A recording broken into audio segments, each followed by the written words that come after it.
I am one part of the creative duo Cuddles and Rage, and I'm here to host tonight's Convo by Fango. So thank you so much for Fangoria for putting this on. Yes, Paul's representing. I really appreciate it. So we have tonight some of the biggest names in horror literature right now. So I would just love for you guys to go around and introduce yourselves. So I'm just going to say the order so we don't all get all scrambled. So let's go Paul, Grady, Gemma, and then Clay. Hi, I'm Paul Tremblay, or Tremblay, or Tremblay. I still can't decide, sorry. So I'm the author, most recently, of A Head Full of Ghosts, The Cabin at the End of the World. This past summer was a novel called Survivor Song. That was about a virus, sorry about that. And a short story collection called Growing Things as well. I'm Grady Hendrix. I write horror. I've written some movies like Mohawk and Satanic Panic.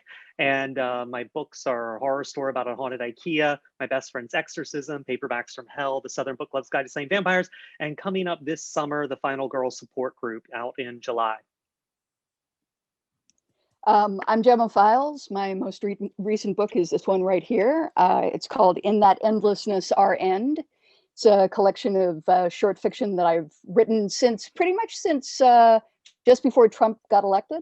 So it's like all my fears on paper. Other than that, I'm probably best known for having written a novel called Experimental Film, but I've been writing for about 30 years. So. Hey everybody, my name is Clay McLeod Chapman, and recently I wrote a book called The Remaking, and then this April I have a new spooky novel coming out called Whisper Down the Lane. So that comes out April 6th. Awesome. I love seeing it in your hands, Clay. I didn't get to see it the last time we chatted, so it's awesome. No, it's real. It's palpable. Yeah, congrats. So to kick things off, I just kind of want to start off with like a broad question, which is to ask, like, did all of you start off writing horror? And I want to kick that off to Paul first, because I know that you have written crime and even some YA. So, you know, which I love your face. So did you start with horror? Yes. So when I first started writing, although I will say my journey to writing is sort of strange, because I was a math major, got my master's degree in math, and didn't start messing around with writing until I started teaching math, which maybe that was the key. The real horror of teaching high school math. But yes, when I first started writing, it was almost exclusively horror short fiction. And then I started messing around with novels, and weirdly, like my first attempts at novels were still sort of dark but humorous. I couldn't quite figure out why, but obviously I think we all know that, you know, horror and humor are so closely related. But yeah, no, you mentioned the crime novels. My first published novel was this weird crime novel, but you know, I certainly don't consider myself a crime writer. I felt like an imposter, like, yeah, here's Paul Tremblay, or whatever you want to call him, crime writer. I'm like, oh, who's that? So yeah, I guess the short version is I've always written horror. Just sometimes like I just get an idea that happens not to be. And you know, I chase that for a little while, but I always come back to horror. Yeah, Grady, what about you? I feel like the answer is yes, but I'm curious. No, I really didn't. I wrote kind of everything, and didn't really write horror exclusively until I got the contract for Horror Store. But before that, I wrote science fiction and all kinds of. I don't know. Horror's fun. It sort of includes a lot of stuff, so it's easy. Gemma? I started out writing professionally as a journalist, and I was a film critic for about 10 years. I also taught, and which was all stuff to do with film, including putting together a Canadian film history course that I had to do pretty much myself. And then when I finally began to write short stories, yeah, they were all horror. Horror from the pod, you know. It's like I don't know, but my heart's yearning, as Yukio Mishima so wonderfully put it, has always been towards night and death and blood. Nice. And Clay? I mean, I feel like horror has always been kind of in the DNA, the genetic makeup, but you know, I started writing short stories, which I kind of was that weird evolutionary misstep of like kind of crawling out of the primordial ooze, but I still hadn't gotten rid of the gills yet. I love theater. I loved short fiction, first person narratives. So I would write these short stories and I would tell publishing people, these are short stories. And I would tell theater people, oh, you know, get an actor behind it. And it's a monologue, it's shake and bake theater. And you could kind of see the duality of text, but I was just honestly copying Edgar Allan Poe from the get-go of that, you know, like, you know, here, take my hand, I'm going to lead you through this story. And I'm not crazy, by the way, but do you hear that pounding in the wall? That's my neighbor, I killed him. That sort of thing. Yeah, Clay, it's funny. The first time I ever saw your stuff, you were performing it. So I always thought of you as a performer before a writer. I remember that moment because I saw you from across the in New Orleans, right? It was yeah. I saw you enter the room and it was just like, oh man, you know, because there's that internal monologue that's going on while performing the external monologue, and it's like that's Grady Hendrix, and Well, I feel bad. I heckled you so much. I threw things. It was ugly. I didn't know you recognized me. Keep him on his toes. So with all of you guys, and I feel like with most horror writers, like short stories it's kind of like, if you're a horror writer, you got to make a short story, you know, because it just lends itself so well to that format. So I'm going to start off with Gemma, but guys, feel free to hop in, you know, whenever.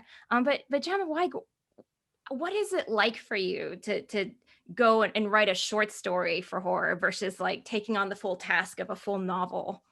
What's great about a short story is that you don't have to care about making people like your characters, and you don't have to worry about killing everybody. No, seriously, it's like one of the things about writing a novel is that you have to set up a story that will move forward for about 300 pages. And with a short story, there's a very different sense of forward movement. It can be really dependent on like an idea. I often used to say to people that I was teaching that, you know, when you're writing a short story, you kind of have to concentrate either more on character or more on plot, because the more plot you have, the less character you have, and the more character you have, the less plot you have. But I don't actually believe that anymore. I think you, in fact, can have both at the same time, one way or the other. However, I love the fact that when I write a short story, 9 times out of 10, I get a beginning and I get an end. And it's all about just sticking those two together, finding out not so much how we get from there to there, but why we get from there to there. That's a great way to put it. Anybody else? Just wanted to short story bully Grady because I know he doesn't write any. I know. I freaking cannot write short stories. I suck at it. Thanks, Paul. Sure. Really? I suck at it. Yeah, and I don't know. I like long stuff, and it's so bad. It's like short stories are better and smarter for people who can write them. I'm a dummy. Yeah. No. Well, that's fitting because you're pitching to us a 2.5-hour movie before we start. Right. Oh, yeah. Go ahead, Paul. I was just saying, you know, I love Gemma's answer, and most of my stuff would be what sort of she said. But you know, they are two very different forms. I mean, when I first started writing with short stories, so I mean, they weren't great, but for me, that's how I learned to write. And then when I switched to novels, for a while, like, you know, I wrote like a bunch in a row. And then when I tried to go back to short stories, I felt like, oh, this is different. I forgot. Yeah. So writing novels has definitely informed my short story writing. And my short story writing, the short stories themselves have tended to get a little bit longer. But I don't know, I guess I kind of think of the short story almost as a moment. You know, it can be a long moment, like it could be an eternal moment, but it's really sort of that, Yes. intensity. Yeah, it's that thing that people talk about in film, where you have to figure out what is the absolute least of a scene that you can put in. How much can you chop off either end? Right. You And know, then, it you know, doesn't you really can- matter if you see anything beyond this point. How did they get from here to here? Well, they drove over something, you know, Right. doesn't matter. It's like if they teleported, that would be one thing. That would be an X-Men movie, but you know, you don't have to show it 9 times out of 10. Yeah, I guess Yeah. the last thing I would say is, I mean, even though I guess I experiment a little bit with novels, in novels sometimes too, but that's been my favorite part of short stories now is you get to do, I don't know, all the weird stuff that my editor probably would not be happy with if I did it in a novel. Just in terms of like, hey, here's a short story that's written as a choose your own adventure. Here's a short story that's written in notes to dog walkers, things like that. To me, that excites me. I don't, but those can't be gimmicks. They have to be there for a reason. It took me a long time to figure out why the short story that I wrote, Notes from the Dog Walkers, had to be told that way. But to me, I get excited about those sort of possibilities in short stories. Yeah, I feel like they tend to be more like the bug in a jar, like a firefly in a jar, or you've caught like one butterfly, where novels tend to be more the kind of terrarium, like the kind of expansive view. That's great. Yeah, I just feel like if you can kind of capture a voice or capture a character, I agree with Gemma, where it's like if it's more the singular gesture. Like I almost think of it as like a punk rock ditty. You want like a 3-chord, like get in, go hard, end with a shimmy, and then on to the next 2-minute power chord song. Yeah. I want to think of short stories as a Grady in a jar now, from now on. Screaming Grady, who's just like his skin is melting. That's my next story. Or to be really elitist, I guess, it's a bit like poetry as well. Finding the voice and figuring out the least that you have to do to tell the story that goes with that voice. It's funny. I've read. Oh, sorry. Go ahead. No, go ahead. No, I was just gonna say I've read Slush for some short story anthologies. Actually, that was, I thought, one of the most educational things I did. I think I did 2 in a row or 3 in a row. And I was just like, if it's more than 3,000 words, fuck off. Like, like it would. I would be so angry if a short story was like more than 3,000 words. I'd be like, what? So yeah. So you would think I'd be good at them, but I'm terrible. John Langan just rolled over in his grave, by the way. Yeah. I still have faith that you can crank one out one day. Me too. So, Grady and Paul, you guys had books that came out like right at the start of the pandemic. So you kind of had to like pivot a little bit, in promoting. And I know specifically with you, Grady, like, your tour was canceled, but I feel like you got so creative with, starting a podcast and finding your own way to promote. So can you talk more about that? Yeah, I mean, it was a pandemic. What were you going to do? And I feel like at this point, everyone's got Zoom fatigue. But when I was starting to do it in April 7th, I think was my first event, like it was still kind of new for people. And like you could throw up some Christmas tree lights behind you and like make some noises with your mouth. And people were like, whoa, this isn't so bad. But yeah, it's hard to figure out a form that works because I try to do performances rather than author events just because I'm a egomaniac and who craves approval. And it's hard because you can't read the room. It's doing a virtual event. So it's really, really, I find that really hard. And actually podcasts felt better because there's no illusion that this is a two-way street because a virtual event isn't a two-way street. Like it's just not. And I'm actually pitching something right now, and I'm doing it all on Zoom, and I've done a bunch of them, and like it took me forever to figure out how to make it work, and it's really hard because you just cannot get feedback from people. But people in LA are very good at doing that, so you feel encouraged, even though they're probably doing their email like at the same time. I'm not doing emails, by the way. But it's hard. The virtual events, I mean, I never want to do a book tour that doesn't have it as a component because I think they're better than I thought they were going to be. And let's face it, no one's ever going to fly me out to like North Dakota, but I've got, bookstores there that I like. So yeah, they're great, but man, it's so hard to read the room. You just feel and when it's over is the worst. Like you hit that leave, and then you hit the second leave and you try to make a nice face so it freezes on something nice. And then you just are like, oh my God, I'm just a crazy person in this shitty little office yelling at my laptop. That's literally what I've been doing. It's very weird. It's unhealthy, I think. Mm. And I want Paul, to do how did you puppets. pivot? Oh, you can do Um, that. yeah, I mean, I would want to thank Grady first because, I would say he certainly didn't create what had happened, but when his tour was the first for a lot of us horror writers who are friends or friendly, like including Amakatsu and Stephen Graham Jones and a few others who had books out at the same time or later that summer, and we saw what Grady was doing, and he would actually invite us to some stuff, and besides some of the Zoom events, Grady hooked up for us like a fun. We watched, what was it, Exorcist 3 Oh, for yeah, we Shudder. live We tweeted. tweeted Yeah, live, yeah. 4 of us live tweeted Exorcist 3. Yeah, Yeah, that was a fun. lot of fun. I mean, because I'm not really a performer. I just make fun of my name and talk when I'm at these events, So you're right. And and I agree with Grady. I would never want to just go away from the Zoom events because it is cool to be able to do an event far away and have people from different parts of the country or the world coming to an event. But as uncomfortable as the end of a Zoom is, I find I'm so much more stressed out right before I hit the on button than I ever was for a live event. Like the live event, I was nervous, but it was an exciting kind of nervous. For the Zoom event, and it's fine once I'm there, but I don't know, there's this weird anxiety. Probably because it's always a reminder that hey, things aren't great right now. In the larger sphere of things. But Yeah. otherwise it was mainly Zoom events, and like most of them ended up being after the initial flurry in conversation, which I think worked well.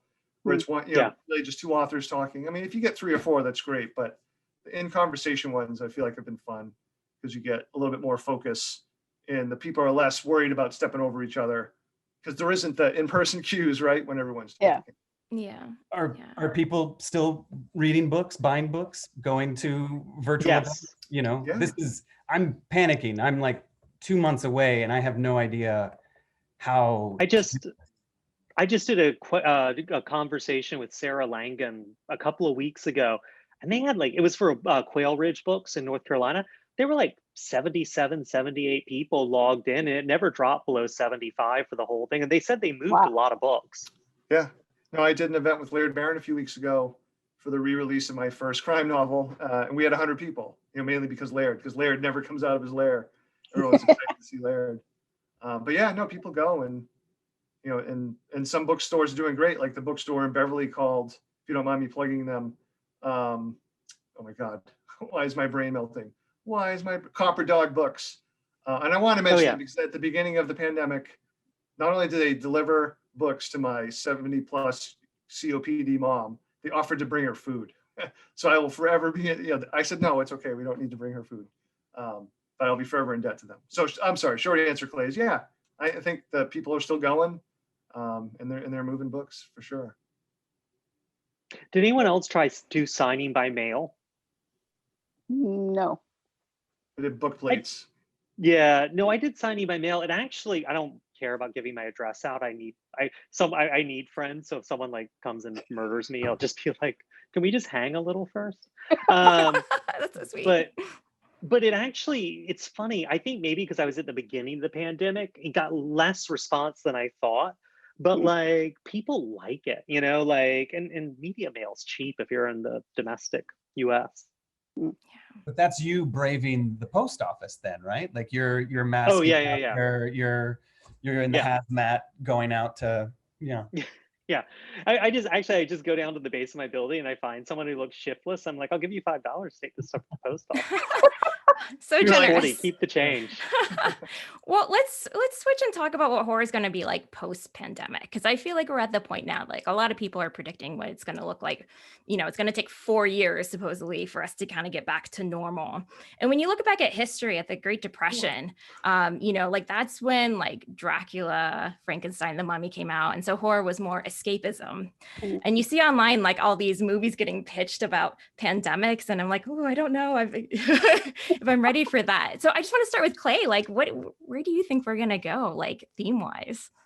I feel like I'm going to give the wrong answer, but I feel like everything is going to have a bit of ennui to it. I think there's going to be a certain kind of malaise fiction. Things are going to feel a little oppressive and perhaps a little dour. I feel like, for my money, I feel a little suffocated right now. So that's gonna somehow, regardless of whether it's a pandemic piece of fiction or not, it's gonna have the sensibility of being stuck in one location, no view of the outside world. I feel like it's gonna go internal rather than external. That's my gut. Anybody else got some vibes there? Gemma? Okay, it's hard for me because on the one hand, it took a really long time for the pandemic to work itself inside of my stuff. I think, only recently did I pitch a novel that has the pandemic as its background. And it's not, it's not the background of, oh God, I might die from this pandemic. It's more the background of, I am now trapped inside of my house with my wife, who I was going to divorce, but we're now just trapped inside of this house, and I have to look at my life. Doesn't sound very horrifying, does it? There's other stuff. There's ghosts, but but other than that, I mean, horror has always been escapism to me, so I can't see that changing for me. I mean, everything that I've done throughout this time has just reestablished to me that when I want to feel a little bit better, I think about monsters. And I think there's more people like me than you'd think. So. Yeah, I don't know. I was doing a Q&A. I was the Q, they were the A. I think with some big author who I don't want to name, but I think they thought I was the bookstore employee. And they were working on something. I was like, oh, how are you dealing with the pandemic? And they were like, oh, I try to stay away from trends, putting them in my books. They never hold up. And I was like, I don't know. 400 and something thousand people dead. I don't know if that's a trend. Like, Yeah. that's not like jelly bracelets and like Dance Dance Revolution. And actually the book I'm doing, I was happy to hear Gemma say that her book has, because my next, not this year's book, but the one next year that I'm working on, is like not about COVID, but I feel like you can't write unless you put it in. Like, do you just ignore 2020 and 2021? Do they just not exist in fiction? No, I don't actually do that. Yeah, and it gives you really cool opportunities. Like, I haven't seen my parents in a while. Who the hell knows what they look like from the waist down? Like, they could just be tumors or like, mushrooms for all I know, from like below the Zoom frame on down, tentacles. But I also feel like I'm different than Clay, because I think as soon as enough people get vaccinated, man, a switch is going to flip. People want to go out.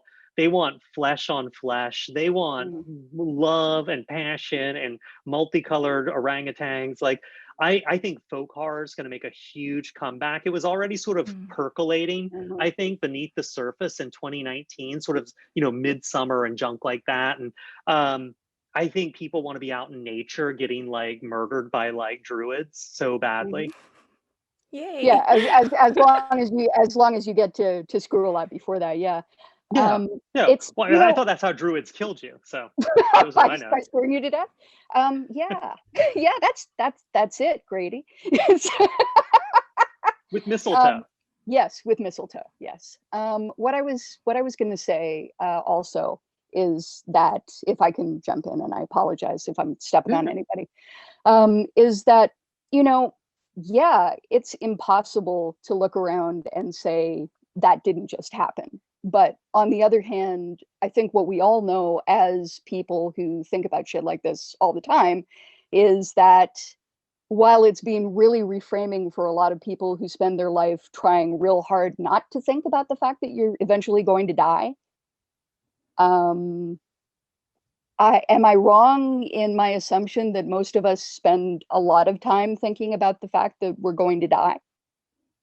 And, it's like, mortality, it's like, that's always in the background. That's always the skeleton at the feast. That's always the thing, waving its skinny arms and doing a flailing dance in the place where your ride doesn't go. that is interesting to me, the idea that everybody else has had that reframed for them, and Yeah. that other people might possibly start thinking about, wow, life is sweet. And how do we know that? Because eventually we die. Yeah. Yeah. Oh, So Paul, you're yeah. ahead of the curve. Oh, go ahead. Go ahead. I was just gonna say briefly, what was I gonna say briefly? Now I'm just gonna stand here and stare at the screen. No, I think we're gonna see a lot more fiction. I mean, because it was already trending before the pandemic hit, but we're gonna see a lot more fiction dealing with climate change and obviously in social unrests, as there should be, yes. stories about that. But I will say it was interesting, Liz, when you brought up, Dracula, et cetera, coming after the Great Depression. And actually Scott Poole wrote a wonderful book called Wasteland.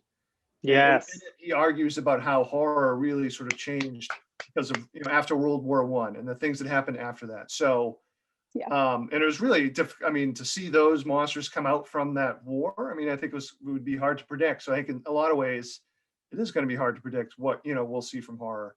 Unlike Gemma, I'm someone who consumes horror because I use it to try to understand what's going on, or me trying to put it together. Because I don't read for escapism. I read to be me. And actually, it took me March in the pandemic to realize that. Like when the pandemic hit, I spent 2 weeks in a metaphorical and literal fetal position on the couch watching Mythbusters, and I couldn't read, I couldn't do anything. And what sort of broke it for me was rereading Peter Straub's The Throat, which is not a happy, fun book, but it's just so well written. And that book sort of reminded me, is like, oh, if I'm going to get pieces of myself back, I have to do this. Yeah. So I guess, on my own sort of writerly level, I feel a little bit lucky that I already wrote my 2020 novel, I think, with Survivor Song. And what Clay had said earlier is actually what I'm doing, which I'm going inward. Like the novel that I'm working on now is very personal. And even the experience of the novel is much more, it's much less thriller-y and much more internal.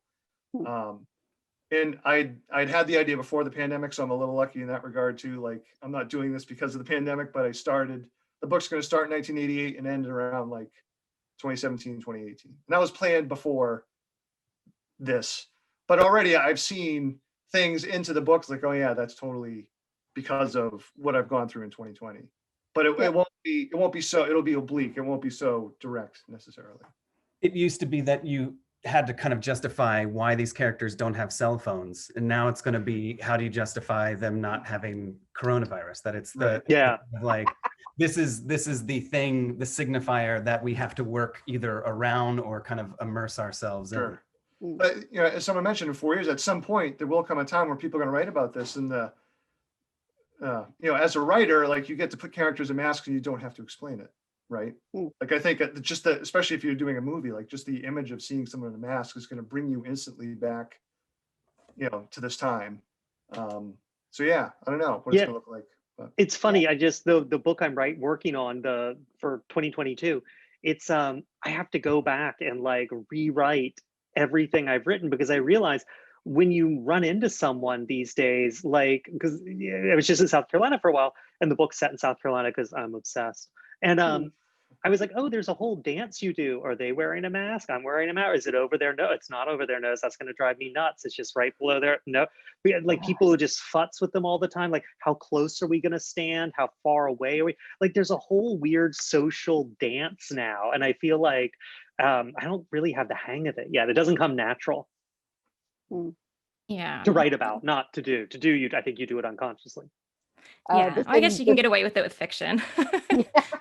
Well, the thing that I'm working on right now is a short story that's set in the near future, and so it's like, I don't know, 5 lockdowns in to a future of whatever the hell it is. There's obviously some kind of pandemic going on, and there's also this other thing that's going on, which involves gigantic facial tumors and only happens to women. So I've got a main character who's a guy who's thinking about his mask all the time, and then I've got all these female characters who have masks to disguise the fact that their faces are completely unrecognizable. So Yeah, it's like that's easier for me, sort of the same way that I did a lot of work on researching something set back in 999 AD during a plague. And the plague itself is not coronavirus, but it's a plague. Yeah. When I say escapism, I'm not, like I'm Oh never yeah, going to think about the thing that's happening. I don't think you can avoid that really, right. unfortunately, but I do sort of see it as you want to put it at a little bit of a remove so that you can see it closer in a Sure. strange way. Yeah, Well, the and I think, pandemics. Oh, sorry. okay, I Yeah. was just going to say, I think Okay.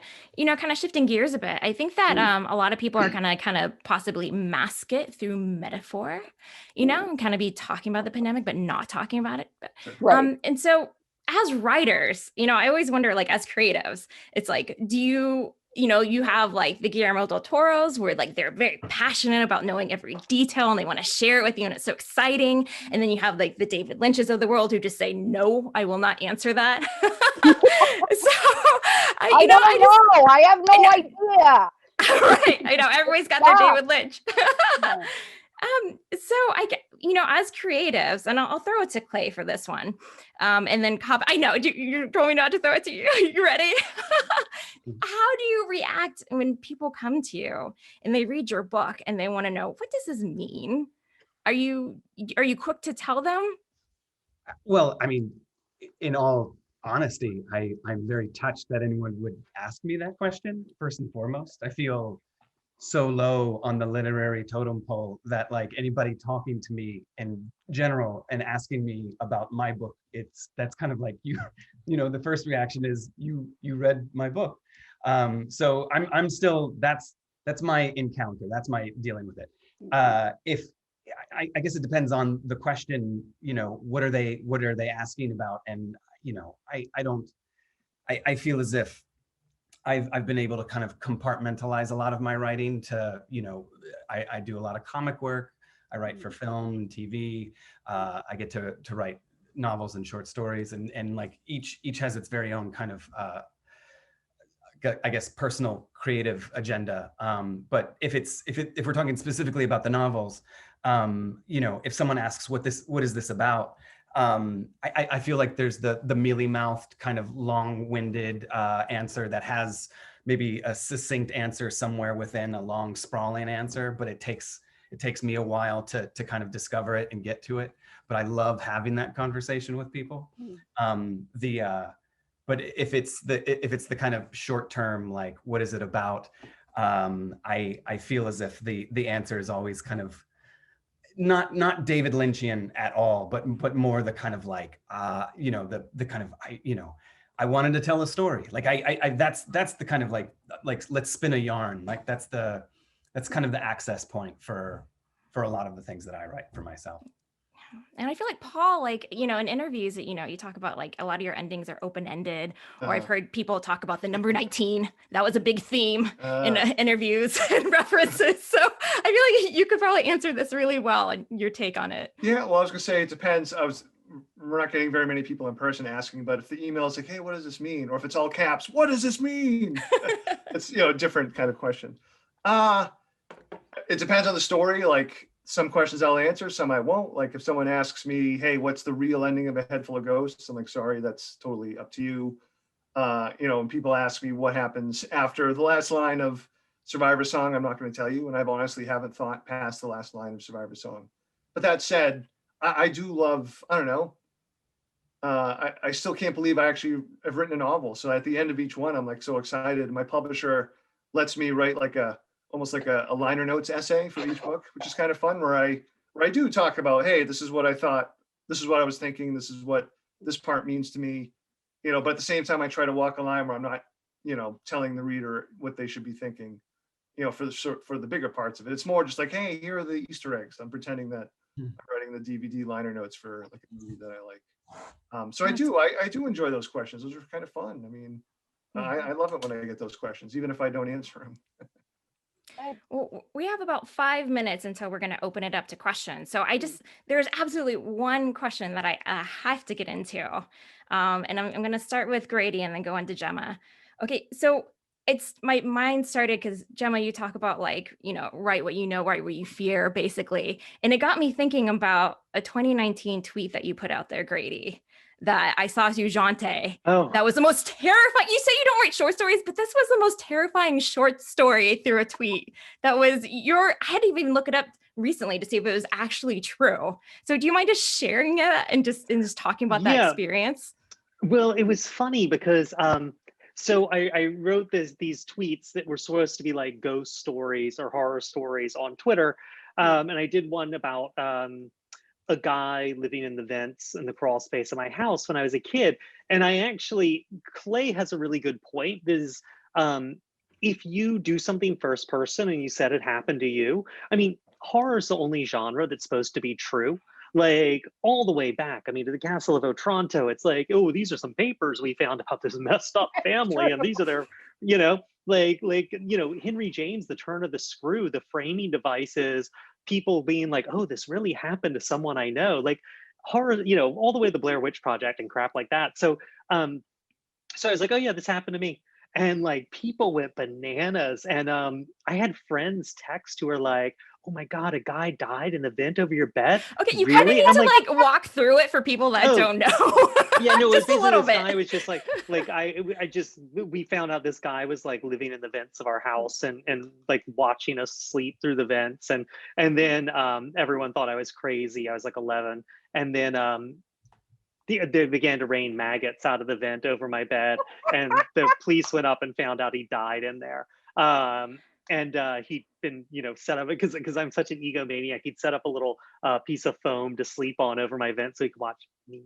And I was like, people I knew were texting me, and I was like, don't you think that this has really happened to me? This is how hi, I'm Grady, and a guy died in the vent over my bed. I was really sold. I was so sold. The weirdest thing with that was that so I did that because I got hired by this company that did not product placement, but like they paired corporate clients with like people. And this rat poison company, the biggest manufacturer of rat poison in America, wanted scary stories for Halloween. They didn't have to mention rat poison. Fine, like no problem. And the money was good and I needed it. And the funny thing is the other two tweets I did, I liked so much better. And this one, they gave me so much pushback on it. Like the original version was so much pushback, and I had to choose. They're like, we don't want anyone to die in this because it makes people think of rat poison killing people. And I was like, you guys promised you wouldn't tell us what to write. So I wrote another version. They're like, well, this one's a little grim because some kids get hurt. I'm like, Jesus Christ. So finally I was like, you know what? Here it is. Take it or leave it. If you don't like it, I quit. That's fine. Keep my check.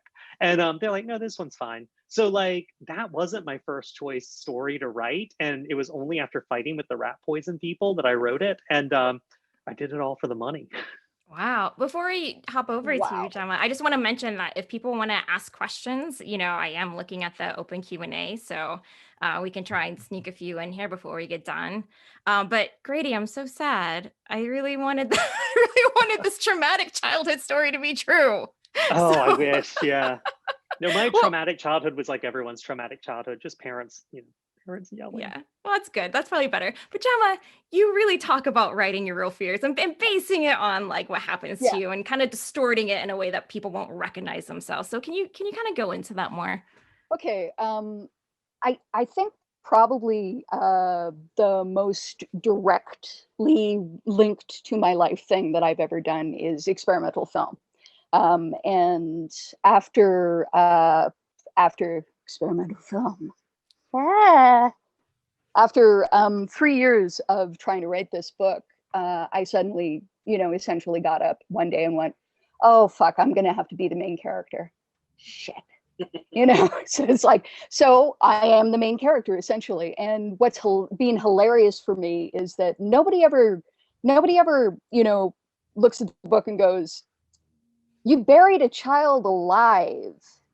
You, and then you buried her mother alive, his mother alive, and so that she could reach out through the dirt and touch her child's skeleton fingers. Wasn't that kind of awful, Gemma? No, it's all stuff like You know, it's like, I just don't believe that this woman could, yeah, a guy actually said, I don't believe that this woman could be so sleep deprived, in so much pain, and such a bitch, and actually get everything done that she has to get done. And I'm like, Well, that's life. yes, I am, you know, I guess I'm example number one, because most of that stuff is not untrue. You know, it's like the thing that links everything in the book essentially is my feelings about being a former film critic, and what if I did not have my writing to quote quote fall back on after I lost everything. You know, my teaching work, my film critic work, my journalism work. Who am I then? I'm a person who's been, writing about other people's dreams, essentially, and, enabling other people's fantasies, and, other people's creativity. And, what have I left in the world except for, oh, I don't know, getting married and having a kid, except my kid has autism. And then that makes me think about a bunch of things that really any autism mom thinks about. But Yeah. when you have them all kind of shoved in your face, sometimes you're like, oh my God, how could you think that about your own kid? And I'm like, I challenge you to never think anything, A, bad about your own kid, no matter what your kid is like, and B, bad about yourself when things get bad. Because everything, you always think that, whatever you did, it was your fault. Whatever happened, it was your fault. Particularly since then, I have figured out that I probably have Asperger's syndrome and just never got diagnosed with it. So yeah, is everything about me? Yeah, everything is about me. So it's like those are the things that I've dealt with in terms of my work. It's like, I don't know, this person is just so unlikable. Well, that's me, unfortunately. So how am I to take this? It's easier, it's far easier when the root of a story is, I managed 2 Airbnbs once and it was a really crappy job. Or, one time around 3 o'clock in the morning, somebody would always start hotboxing in the apartment next to us. And this smell would come in through the window. And we could never figure out who it was. And we never were able to figure out what we could do about it. And then to take those and spin them into stories about fear, stories about death, stories about loss, stories about things going wrong and continuing to go wrong, which, horror, right? Mm-hmm. Yes, transfiguration and transformation and transmutation, which can all be really good and all really bad at the same time. So I don't know if that's answering your question at all. No, totally. Because I mean, when I was listening to you talk about it on an interview, I was thinking about the 1981 film Possession, and I was like, this guy's writing about divorce, but then how does like Sex Lizard come into it? Like, we really twisted it. Is it not? Well, in that particular case, I think Sex Lizard is, would you rather have your wife screwing some dude who's an idiot but can also beat you up, or would you rather have your wife giving birth to a sex lizard who's then her perfect man? It's like, have to ask my husband this. Yeah, in a strange way, Sex Lizard is great. I'm also thinking about the fact that David Cronenberg's divorce movie was The Brood. Yeah. Which again is like, it's like, it's got nothing to do with my divorce. Really? This woman developed a womb on the outside of her stomach and makes rage children out of it, and then they go and kill anybody she doesn't like? No, that's not my wife, though. That's not about my problem with custody. Can I jump in for a sec?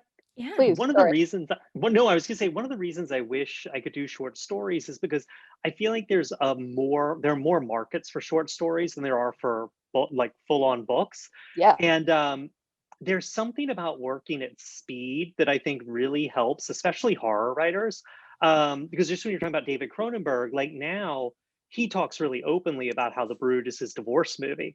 But at the Yeah. time when he was doing interviews, he was like, it's a horror movie. And he was making a lot of movies in a row. You know, he was really shooting for Hollywood and really super, yeah. And it's the Yeah. same with Stephen King and The Shining. You read interviews with him back in the day, he's like, this book has nothing to do with me. It's a haunted house book.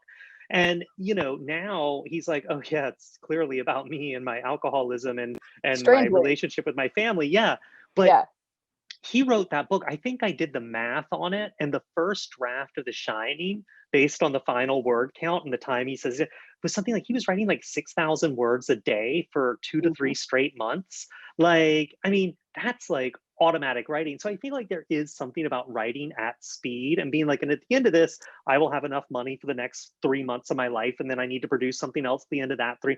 Like, that really helps you get to some like really good material that you don't overthink. Yeah, No. no. I mean, I think I think it depends on the writer. Like, Well, that, yeah, maybe that's I mean, true you also. and I talked recently about how hard it is. Like a book per year is, I feel Yeah. like it's inhuman. No, you're totally right. And I want, well, I want to be Megan Abbott when I grow up, but because she's awesome, but also because she does a book every 2 years. I think that's, Yeah. for a novel, that's makes much more sense. I think it's success. Nope. I don't know if there's many people who are going to do 6,000 words a day and still, Yeah. be, that good at 6,000 words. Yeah. But, I mean, the interesting part is about them not seeing it. I mean, I've experienced that when I first started writing. I had a friend, hey, you write about kids and parents, no idea. And I look back, I was like, oh, any of these short stories are all, children and the fear of parenthood, etc. Yeah. My connection is unstable, so I'll stop talking. Oh, it's okay. Well, we got some questions, so yay. I'm gonna start with one that I think might give us some lengthy discussion, and then I'll move into the next one that's a little bit shorter. So, I'm excited to hear what y'all say about this.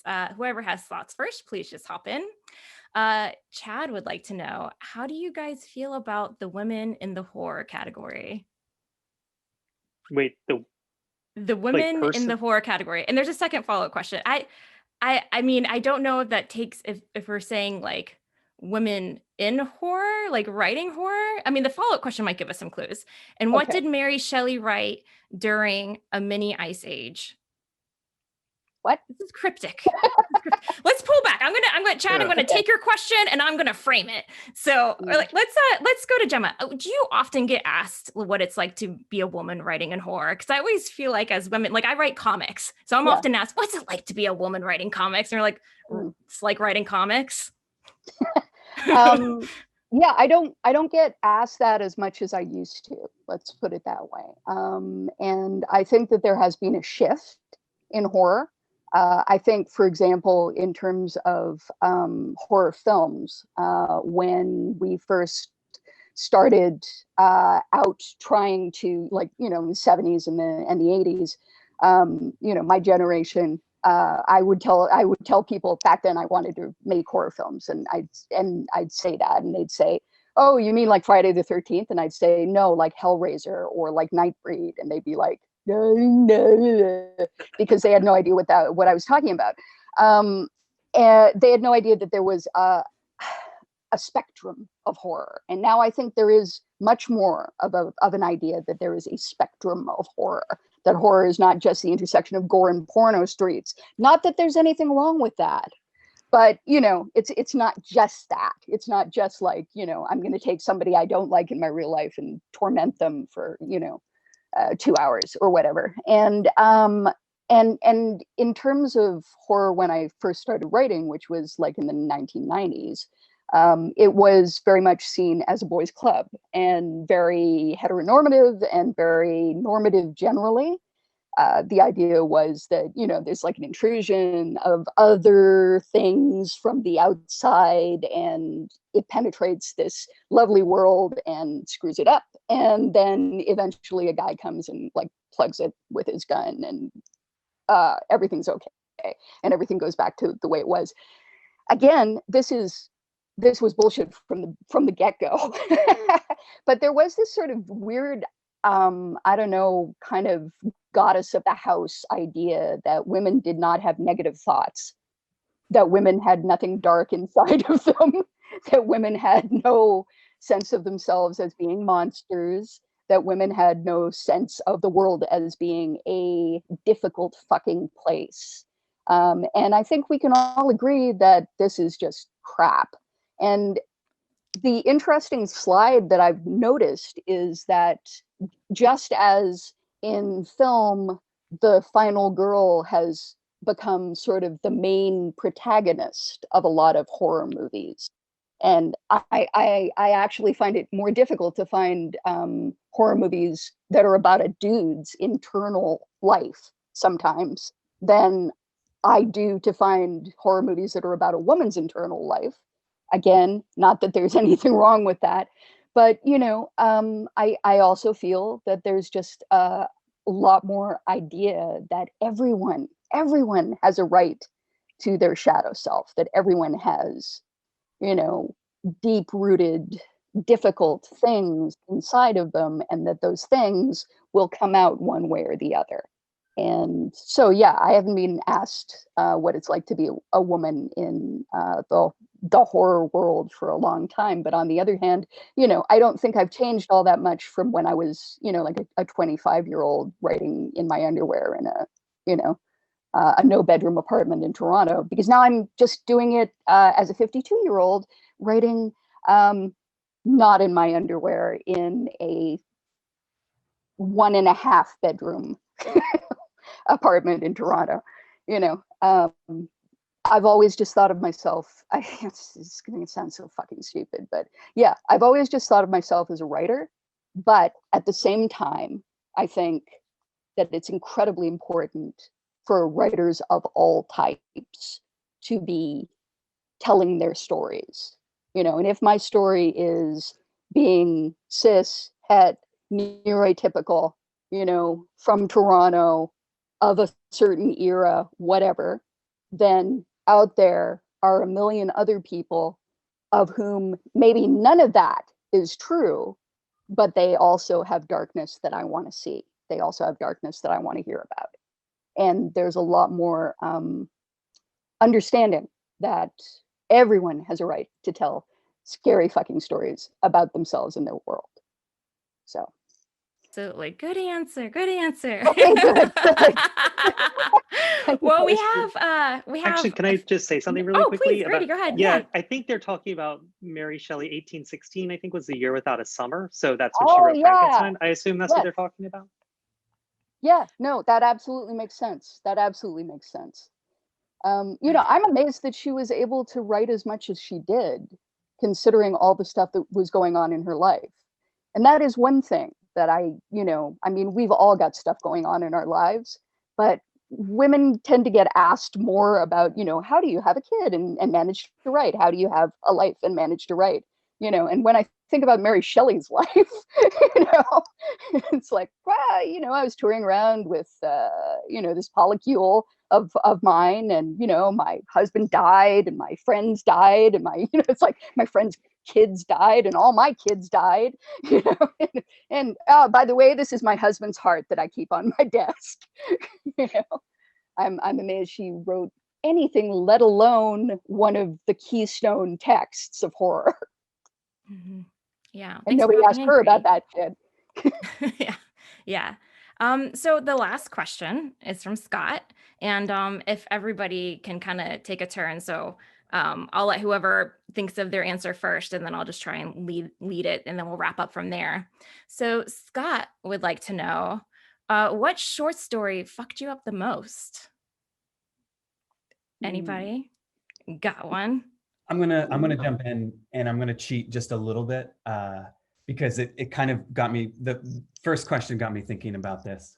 But probably if I had to pick one writer, my favorite writer, whose body of work was the most influential to me, there's this poet by the name of just A.I. She's amazing. She passed away probably like maybe 10 years ago, but she's not, you know, explicitly horror, but I have never read anything more horrific than I's poetry, and I would wholeheartedly recommend it to anyone out there watching this. Particularly this one poem, which brings me back to this question, The first poem of hers I read was called The Kid. And it was in one of her first collections, which the trilogy, the first 3 poem collections she wrote was like Cruelty, Vice, and Killing Floor, I think. What she does with the economy of a poem, I couldn't do in a novel. I couldn't do it in a short story. Like she is, it's astounding. And this poem, The Kid, which is essentially all about a boy murdering his family. It is the most kind of truthful and honest and brutal and terrifying thing I've ever read. And that what emotional content, what she can kind of bring out of me with so few words, it's just astounding. I wish I could hold a candle to her. Awesome. And I just want to throw out there, if you can't think of a short story, it's okay to say a longer story. But Paul, it looked like you had something. Sure. I'll be quick. I'm going to do this rapid fire, but I'm going to cheat and give you 3 because for 3 different reasons. One, Joyce Carol Oates' Where Have You Going, Where Have You Been? Turned me into a reader. Because I was a math major in college when I happened to stumble into an English class and I read that story and it's disturbing. And I literally looked up from reading it and said, wow, I didn't know people wrote things like this. And then later, I first started writing and reading Clive Barker. I mean, just any of the stories in the books of blood, including Rawhead Rex. Like that was the first time I felt unsafe with a writer. Like, I don't know, his horror didn't feel safe. I didn't know where it was going. And most recently, this century, and actually 5 years, favorite story writer. Well, she writes everything, but she's had 2 short stories. Her name is Mariana Enriquez. She's from Argentina. And she had a short story collection called Things We Lost in the Fire. Opening short story is called The Dirty Kid. And it's so freaking good and disturbing. Like, I was so unnerved reading the story that I had to stop after reading the story before I could continue in the collection. So you can find it in that collection I mentioned, Things We Lost in the Fire. Google I think, Sweeney line or electric literature or something like that. Yeah. The first short story I ever remember reading was it was called The Man Who Sold Rope to Knowles. It was in one of those Alfred Hitchcock collections, and it's by Margaret St. Clair, who did a lot of short stories. It's from the 30s, and it really flipped me out. Like, I remember reading it and then going back and like getting it from the library and reading it again and then again. That was like the first thing. And then, like Paul said, I really feel like if you're old like me, Barker's books of blood are just unavoidable. In the Hills, the Cities is the one that really blew my mind. But there's also 2 other things I want to mention. One is the story that really has stuck with me as long as The Man Who Sold Rope to Knowles is, I think it's Richard Matheson, but Born a Man and Woman. Yes. That's Matheson, right? That's I'm pretty Matheson, sure it is. yeah. Yeah, which really blows my mind. It's short, it's sweet, it's so great. But I also recently started, I feel like a lot of these 19th century female short story writers who write horror have really fallen out of the mainstream. And I've been reading a lot of Mary Wilkins Freeman, who writes these really great, super realist stories, often about people who are just sort of disappointed in life and they lead these really limited, confined lives, and they come across the supernatural. There's a great one called The School Teacher's Story, and there's one she did called The Hall Bedroom. That's basically a woman who's has a boarding house, and she's renting out one of the rooms, and like there's a painting in it that people just keep getting sucked into. But her stuff is great. But yeah, the Born a Man and Woman, The Man Who Sold Rope to Knowles, and In the Hills, the Cities, and then Mary Wilkins Freeman is sort of my new obsession. Yeah. Great, thank you. So we're at time. So Gemma, real quick. Okay, real quick, I would say probably Douglas Clegg's Whitechapel. In fact, everything in Douglas Clegg's first collection of short stories, which I think was called The Nightmare something or other. Nightmare Chronicles. Really incredible. Also Clive Barker. can't have Clive Barker without, you can't have a person of our time period without Clive Barker as part of our formative DNA. And I agree that there are many, many, many women who should be better known than they are. Two, off the top of my head, Marjorie Bowen and Vernon Lee. A lot of female writers slide past people because they had to take on male names. But yeah, Marjorie Bowen had wrote under 4 different pseudonyms, and all of them were male except for Marjorie Bowen. So yeah. Awesome, thank you. And I'll just have to throw in there, mine's Grady's. The guy that came in and said he doesn't write short stories. Oh. Wrote the scariest short story for me with that tweet about. Oh, good. Inspired by rat poison, and I'm glad you got Dude, paid for it. it's like Clay says, you say it happened to you and you put it in first person and like you're halfway there. You got it. Well, thank you so much, guys. And thank you so much to Fangoria for putting this together. I really appreciate it. We had a lovely chat, and thanks for hanging out tonight.